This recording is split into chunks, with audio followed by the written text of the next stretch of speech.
Have you guys been wondering how come the churches around the world and now in Canada are catching fire all of a sudden? Sri Lanka just witnessed its worst terrorist attack, targeting churches and luxury hotels. This happened on Easter Sunday. It was carried out by local Islamic extremists in retaliation for the mosque shooting in New Zealand. The death toll is in the high 300s right now, and around 500 people have been injured. If revenge was their goal, these people have truly outdone themselves. The government of Sri Lanka has blamed the National Tawfiq Jamaat, NTJ, after 7 suicide bombers struck 3 churches and 3 hotels. And now the Islamic State as well has declared responsibility for this attack. Apparently, this was an unusual thing because ISIS needed 2 days to declare this. And that's not typical of them. So there's a little bit of speculation whether this claim is true or not coming from ISIS. Now, I tried to find some information on CBC about the Sri Lanka attacks, and I also went on, to see what the prime ministers of the Western world and the leaders of the Western world, what did they do? Because after the terrorist attack in New Zealand, I had to log off Twitter for, almost a week. I would basically just, pop in really quick and see the storm that was happening online, mainly from politicians disgusting identity politics, disgusting generalizations and accusations, completely unfounded. But now I went on Twitter to see anything. Nothing. It was like, it's just like any other day. I actually read a lot about alt-right. There was fear now of the alt-right reaction for the massacre by ISIS. That was what the media said. And CBC doesn't know who did this. CBC's lost. They have no clue who's responsible for this.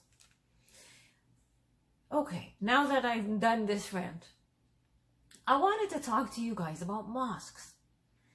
According to many prominent people in the Muslim community here in Canada, some of which have been trying to wake Canadians up for a few years now, 80% of mosques in this country have been taken over by extremists, front groups who are connected to the Muslim Brotherhood terrorist cartel.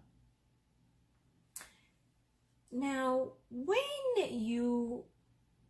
people generally are under the impression that mosques are similar to churches in that they are houses of worship.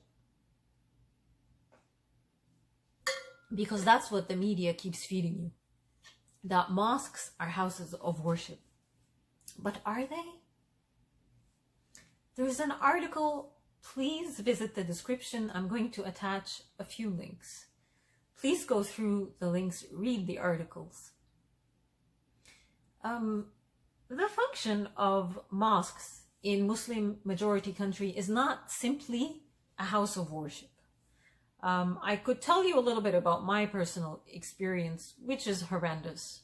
My personal experience is that mosques serve a political and social function more than just spiritual or religious or a house of worship.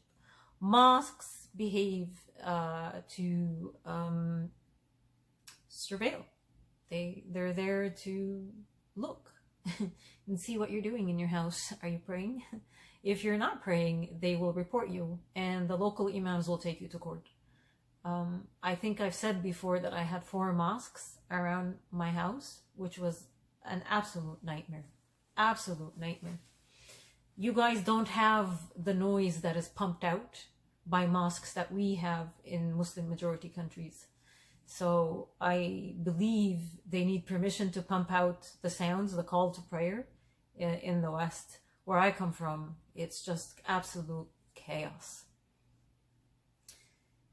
The report that I'm going to attach, in it, there is a statistic that was done. It was carried out by the General Authority of Statistics, GA Stat. It said that the total number of mosques in the Kingdom of Saudi Arabia in 2017 was 98,800 mosques. That's in a Muslim majority country. That's what you would be. That's the projection. These are the numbers they like. Now I'm reminded of when Justin Trudeau sat, and started lecturing to people about construction workers and how they affect, the social and the rural, and I don't know what he said, just basically saying male construction workers are horrific to the local communities. Don't know where he got that information from. Would like to see some evidence, but I don't think that's going to happen. And how he likes to do all these little gender analysis studies on all the government projects and, just sort of block them from ever happening. The article that I've attached, in it are the social impacts of having mosques built in your community. Mosques differ in their hierarchy, and I don't think you guys in the West know this or understand it. This is because of the pietistic theme of the mosque's founders, as well as its members.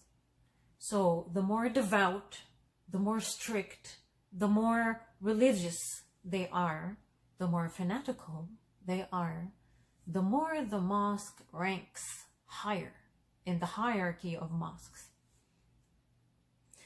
So higher ranking mosques achieve this goal of being top by being a radical Islamic missionary training and sending agency. Their emphasis on strict living and ideological and theological purity of 7th century Islam. So the more they stay pure to the original form of Islam that was practiced in 7th century Arabia, the more important this mosque is. The function of a mosque cannot be understood without considering the first mosque and its role and rule in the first Muslim community. Again, I'm attaching this article. Please go look at it. Mosques were treated as a madrasa. You guys don't know what a madrasa is. I actually went to one. A madrasa is an Islamic school. To further Islamic 7th century doctrine. This is very critical, guys. They can't teach any other, this civil West Islam that you guys talk about, this moderate Islam. No, none of that stuff. The pulpit from which spiritual admonitions were given, along with encouragement to resist the non-Islamic influence through jihad.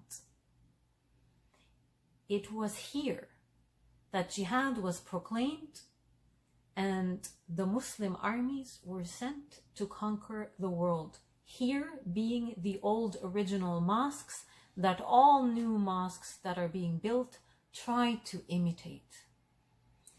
It was from here that official Islamic delegations were sent, both by Muhammad and his successors.